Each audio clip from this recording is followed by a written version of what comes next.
Namo Buddhaya, salam kebajikan. Teman-teman sekalian, pada siang hari ini kami pemerintah bersama-sama dengan KPU dan Bawaslu dan juga Dirut BPJS, pemerintah ada Pak Menteri Dalam Negeri, ada Menteri Kesehatan, ada Kepala Staf Presiden, rapat dalam rangka yang pertama melihat perkembangan para pejuang demokrasi Indonesia yang saat ini telah bekerja dengan keras dan mendapatkan risiko meninggal, ada yang sakit dan seterusnya. Ingin saya sampaikan bahwa negara telah hadir untuk menangani ini semuanya. Untuk itu kami jauh-jauh hari telah mengantisipasi dengan baik karena berdasarkan pengalaman tahun 2019. Maka ada langkah-langkah preventif yang telah kita lakukan. Selanjutnya juga membangun kesiapsiagaan yang cukup tinggi di dalam mengatasinya. Langkah antisipasi itu yang pertama adalah melakukan screening kepada semua petugas pemilu. Walaupun masih ada 4%-an kurang lebih yang belum terdaftar. Tetapi ada upaya-upaya yang sangat nyata bahwa semua petugas pemilu melaksanakan screening kesehatan. Dari screening kesehatan itu kita bisa melihat, memetakan kondisi yang dihadapi oleh para petugas dan langkah-langkah atau upaya-upaya kesiapsiagaan tim kesehatan seperti apa. Nah, ini bersinergi. Berikutnya yang kedua, dari Ketua KPU, dari Mendagri, dari Dirut BPJS juga telah mengambil langkah-langkah yang cukup positif untuk mengurangi tingkat risiko. Nanti dari Ketua KPU akan menjelaskan apa itu langkah-langkahnya.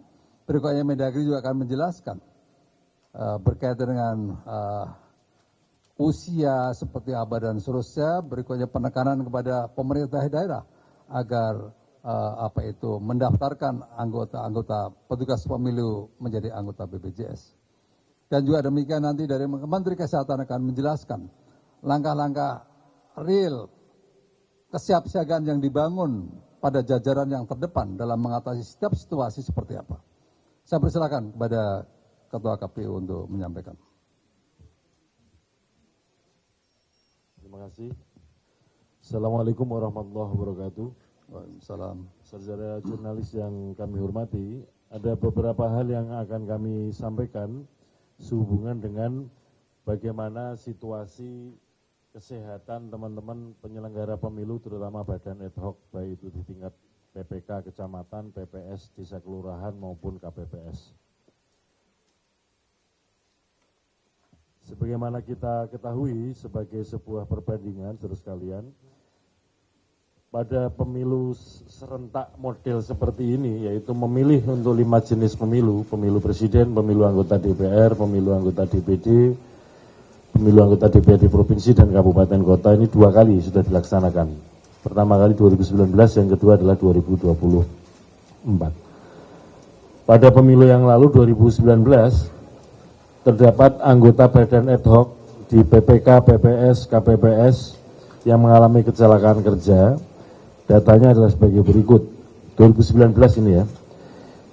Untuk yang sakit menurut data kami adalah 798 orang. Kemudian di pemilu yang meninggal adalah 722 orang.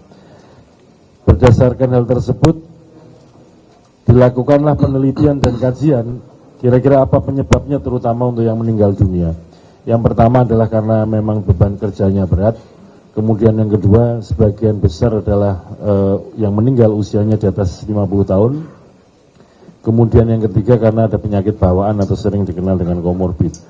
Nah, berdasarkan penelitian yang dilakukan oleh beberapa lembaga pada waktu itu ada 3 peringkat tertinggi. Yang pertama adalah serangan jantung, kemudian yang kedua hipertensi, yang ketiga adalah diabetes ya. Nah, berdasarkan itu sudah dilakukan sejumlah evaluasi dan itu sudah diterapkan pada waktu Pilkada 2020 dalam situasi Covid. KPU mengambil kebijakan yang pertama, usia maksimal adalah 50 tahun.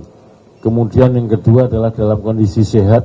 Nah, oleh karena itu kami berkoordinasi dengan Pak Mendagri untuk minta bantuan, minta pertolongan karena Pilkada itu kan anggarannya di daerah supaya mendapatkan layanan kesehatan bagi teman-teman penyelenggara pemilu untuk khususnya yang badan ad hoc.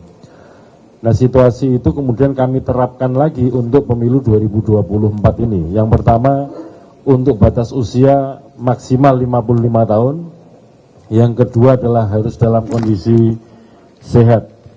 Nah, untuk kondisi sehat ini diinisiasi oleh Kantor Sekretariat Presiden atau KSP dan kemudian difasilitasi oleh Menteri Dalam Negeri dan juga BPJS Kesehatan.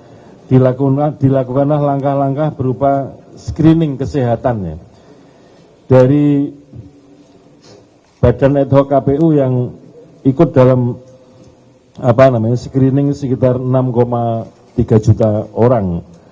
Nah, ini yang sebagai langkah awal untuk mengetahui apakah di antara teman-teman badan ad hoc ada yang katakanlah ada penyakit bawaan atau tidak. Kalau kemudian ada risiko untuk bekerja menjadi penyelenggara pemilu, kemudian layanan medis yang disiapkan oleh Kementerian Kesehatan maupun di jajarannya Pemda dikoordinasikan oleh Pak Mendagri memberikan layanan kesehatan sebelum bertugas ya ini. Kemudian langkah-langkah berikutnya adalah diantaranya kami berkoordinasi dengan pemerintah dalam ini Menteri Keuangan supaya kemudian honor bagi anggota badan ad hoc terutama KPPS itu mendapatkan honor yang layak. Sebagaimana kita ketahui, pemilu 2014 itu antara pemilu legislatif dengan pemilu presiden dipisah waktunya. Pileg itu bulan April, Pilpres bulan Juli. Honor anggota KPPS untuk pileg Rp550.000. Untuk Pilpres Rp550.000. Kalau orangnya sama berarti mendapatkan Rp1.100.000. Di pemilu 2019 untuk menyelenggarakan pemilu serentak, honornya anggota KPPS adalah Rp550.000. Tentu saja antara beban kerja dengan honor tidak setara. Kemudian kami usahakan dan kemudian diambil keputusan bahwa dukungan untuk honor anggota KPPS untuk pemilu 2024 untuk ketua adalah sebesar Rp1.200.000, untuk anggota adalah Rp1.100.000. Itu diantara langkah yang kami lakukan. Selain itu juga Presiden juga menerbitkan Instruksi Presiden nomor 2 tahun 2021 yaitu jaminan sosial untuk tenaga kerja. Di dalamnya adalah salah satu komponen tenaga kerja, ketenaga kerjaan yang harus mendapatkan jaminan sosial adalah penyelenggara pemilu. Oleh karena itu kami juga berkoordinasi minta tolong kepada Pak Mendagri karena instruksinya ini juga kepada gubernur, bupati, wali kota se-Indonesia dan tidak mungkin untuk dibiayai menggunakan APBD-nya KPU dan itu harus mendapatkan dukungan APBD dari masing-masing daerah.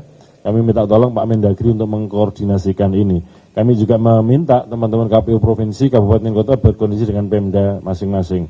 Alhamdulillah ini juga mendapatkan dukungan dari Pemda berupa iuran untuk keanggotaan BPJS Ketenagakerjaan khusus untuk yang penyelenggara pemilu. Demikian juga di dalam koordinasi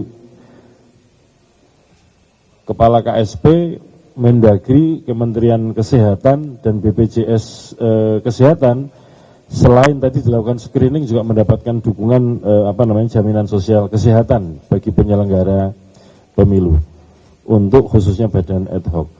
Demikian juga berdasarkan keputusan Menteri Keuangan dalam hal ada anggota badan ad hoc yang mengalami kemalangan berupa meninggal dunia atau mengalami kecelakaan kerja atau mengalami sakit juga dibuatkan atau disediakan anggaran untuk santunannya. Kalau yang ini anggarannya berbasis APBD-nya KPU. Sebagaimana kita ketahui juga, saudara sekalian, di dalam Undang-Undang Pemilu, kegiatan pemungutan suara itu di semua wilayah Indonesia Timur, Indonesia Tengah, Indonesia Barat durasinya sama 6 jam. Hanya saja yang membedakan ini adalah durasi penghitungan suara yang waktunya bisa berbeda-beda. Karena bergantung juga terhadap jumlah pemilih yang dilayani, kemudian situasi komplain-komplain yang terjadi di TPS masing-masing atau saling cross check data yang ada di TPS masing-masing. Pada intinya penghitungan suara itu harus selesai pada hari yang sama dengan hari pemungutan suara.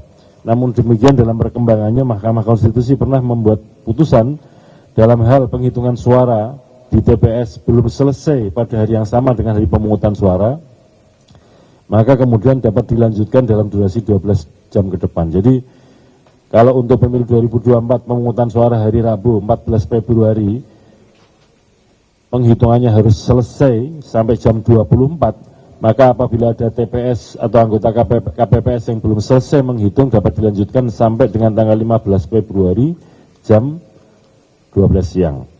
Nah itu juga menjadi salah satu hal yang kerja-kerja anggota KPPS bebannya berat. Nah oleh karena itu kami melakukan sejumlah langkah, misalkan yang pertama, anggota KPPS itu ada 7 orang. Selama ini pemilu-pemilu dan pilkada-pilkada, anggota KPPS yang dilatih atau diikutkan dalam bimbingan teknis hanya 1 orang. Nah sekarang ini untuk pemilu 2024, 7 orang anggota KPPS semuanya dilatih atau diikutkan dalam bimbingan teknis. Dalam rangka apa? Supaya ada kesetaraan dan pemerataan pemahaman dan keterampilan bagi anggota KPPS dalam menyelenggarakan pemilu di TPS masing-masing. Ini juga dalam rangka untuk mengurangi beban anggota KPPS. Kalau pembagian tugasnya, pengetahuannya, pemahamannya merata, tentu saja akan mengurangi beban teman-teman anggota KPPS. Yang kedua, ada kewajiban KPU dalam hal ini melalui KPPS menyampaikan salinan hasil penghitungan suara di TPS kepada peserta pemilu, dalam hal ini saksi, dan juga kepada Panwas TPS. Katakanlah pemilu 2024 ini partai politik peserta pemilunya ada 18. Peserta pemilu presidennya ada 3 pasangan calon, dan misalkan di sebuah provinsi itu calon DPD-nya ada 12. Maka kemudian salinan yang harus disiapkan KPU adalah 3 untuk pasangan calon, 18 untuk partai politik berarti 21, ditambah 12 berarti ada 33 salinan. Kemudian tambah 1 untuk Panwas TPS. Dalam pemilu-pemilu sebelumnya itu semua disalin menulis tangan. Tapi untuk pemilu 2024 belajar dari pengalaman beban kerja anggota KPPS yang berat di 2019 yang lalu, kita siapkan anggaran untuk penggandaan atau fotokopi salinan-salinan tersebut. Setidaknya juga sebagai langkah untuk mengurangi beban teman-teman anggota KPPS. Yang terakhir, saudara sekalian, berdasarkan monitoring kami terhadap status atau situasi teman-teman kami, sahabat-sahabat kami, para penyelenggara pemilu badan ad hoc, terutama pada peak season yang bebannya berat, pada tanggal 14 Februari sampai dengan tanggal 18 Februari 2023, jam 23.59, dalam catatan kami yang meninggal ada 71 orang.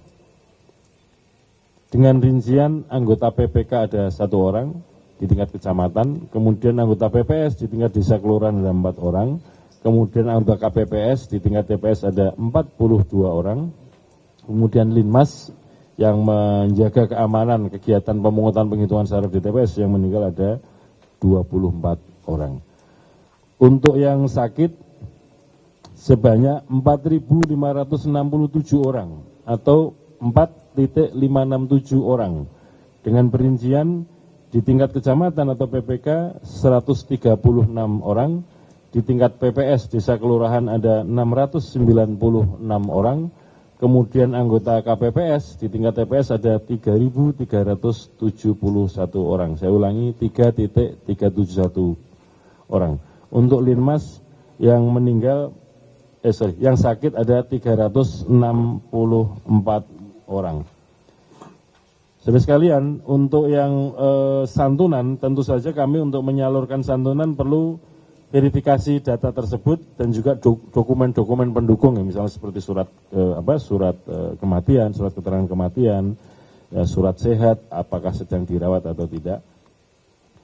Sampai dengan saat ini, per tanggal 17 Februari, santunan yang telah disalurkan sebanyak 4 orang anggota badan ad hoc yang meninggal. Dari tadi yang saya sampaikan 71 orang yang meninggal, santunan yang sudah disalurkan sampai saat ini ada 4 orang. Saudara sekalian, untuk coverage, monitoring dan juga perlindungan kesehatan dan jaminan sosial, entah ketenaga kerjaan, entah jaminan sosial kesehatan bagi badan ad hoc terutama, akan dilakukan sampai dengan kegiatan rekapitulasi dan penetapan hasil pemilu terakhir, yaitu tanggal 20 Maret 2024. Mengapa? Karena ketika rekap di kecamatan, teman-teman KPPS kan masih dihadirkan untuk mengawal hasil penghitungan suara di TPS. Demikian juga nanti ketika rekapitulasi di tingkat kabupaten kota, anggota PPK juga dihadirkan ketika rekapitulasi kabupaten kota. Demikian juga sebagaimana kami sampaikan di beberapa hari yang lalu, ada juga TPS-TPS yang kemudian harus melakukan pemungutan suara ulang atau juga melakukan pemungutan suara lanjutan. Dalam situasi ini tentu teman-teman KPPS yang bekerja karena ada situasi-situasi tertentu sehingga pemungutan suara harus diulang atau harus ada pemungutan suara lanjutan, masih dalam coverage, monitoring dan perlindungan atau jaminan sosial tersebut. Saya kira itu yang dapat kami sampaikan. Selanjutnya kami kembalikan pada pimpinan. Terima kasih. Assalamualaikum warahmatullahi wabarakatuh. Terima kasih.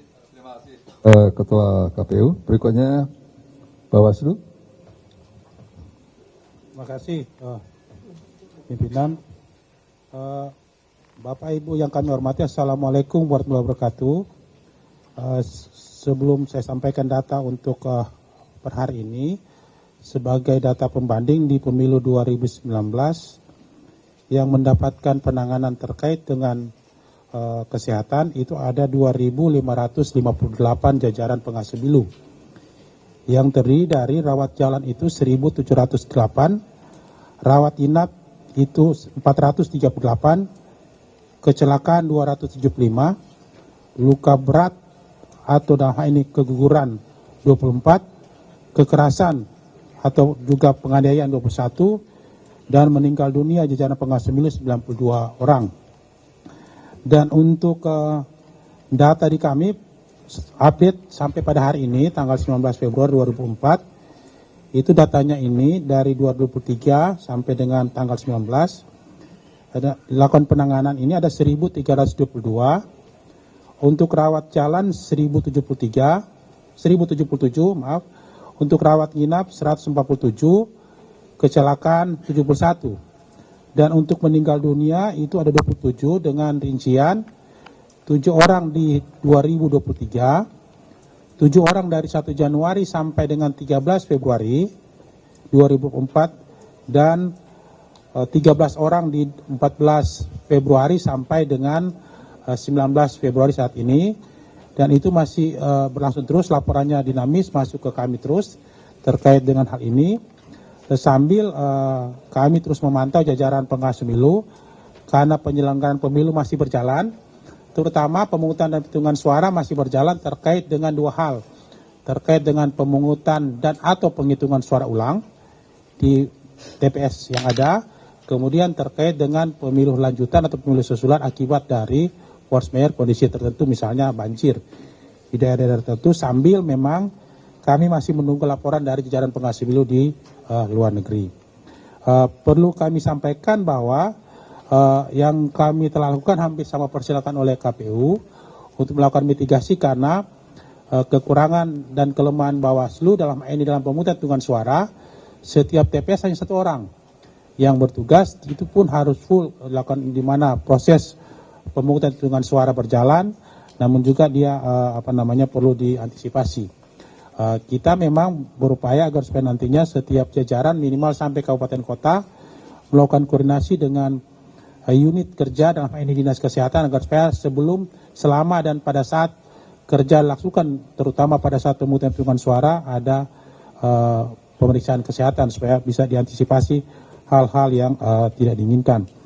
Nah, khusus tentang dengan pemberian santunan, itu Bawaslu sudah mengeluarkan keputusan Bawaslu nomor 11 tahun 2023 tentang pemberian santunan kecelakaan kerja bagi pengawas pemilu ad hoc. Karena pengawas pemilu yang permanen itu sudah ada, yang berlaku pada kami semua, mulai dari Bawaslu RI, Bawaslu Provinsi, Bawaslu Kota. Cuma yang ada adalah terkait dengan ad hoc Panwas Kecamatan, Panwas Kepala Desa, pengawas TPS, baik yang ada dalam negeri maupun di luar negeri. Itu pertama terkait dengan kriteria pemberian santunan yang meninggal. Itu intinya adalah meninggal pada saat melaksanakan tugas dengan waktu dan tempat tujuan berdasarkan surat keputusan, surat perintah, surat tugas yang masih berlaku, meninggal yang disebabkan akibat atau sebagai dampak dari pelaksanaan tugas. Misalnya saat ini ada jajaran kami yang sementara lakukan rawat inap dan rawat jalan yang ada, kemudian meninggal bukan karena bunuh diri, kemudian meninggal karena perbuatan anasir yang terkait dengan pemungutan hitungan suara. Kemudian ada juga kriteria pemberian santunan cacat permanen, itu cacat permanen total atau cacat permanen sebagian anatomis atau fungsi, dan cacat yang dialami akibat kelainan jiwa dan cacat mental, dan terakhir cacat karena perbuatan anasir. Kemudian ada kriteria pemberian santunan luka berat, kemudian ada kriteria pemberian luka sedang dengan besaran sebagaimana dasar hukum dalam standar biaya masukan lainnya dari Kementerian Keuangan nomor S715 tahun 2022 yang meninggal dunia.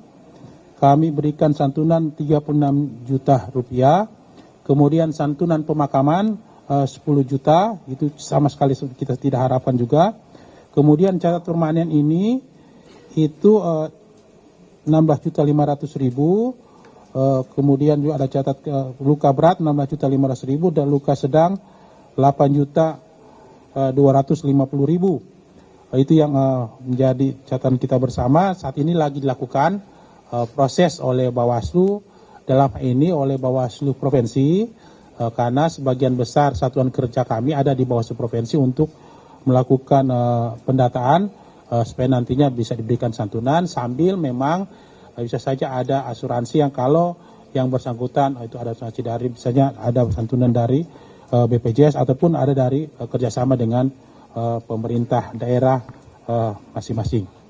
Demikian Bapak Ibu saya sampaikan terkait dengan ada yang dilakukan oleh Bawaslu. Dikembalikan kepada pimpinan. Ada sedikit tambahan dari Pak Ketua KPU. Saya persilakan. Terima kasih. Pada kesempatan ini kami mengucapkan terima kasih kepada teman-teman yang sudah terlibat menjadi anggota KPPS, menjadi anggota PPS, dan menjadi anggota PPK. Kami juga mengucapkan terima kasih kepada pemerintah, dalam ini Menteri Dalam Negeri, KSP, dan juga pemerintah daerah, baik itu pemerintah provinsi, kabupaten, kota, BPJS Ketenagakerjaan dan BPJS Kesehatan, yang semuanya concern memberikan jaminan sosial, perlindungan sosial kepada teman-teman kami para penyelenggara pemilu badan ad hoc. Tentu saja dalam situasi ini kami menyampaikan rasa bersukacita yang mendalam, terutama untuk keluarga para badan ad hoc yang mendapatkan musibah ditinggal meninggal dunia. Saya kira itu sekitar tambahan. Terima kasih. Terima kasih. Selanjutnya Pak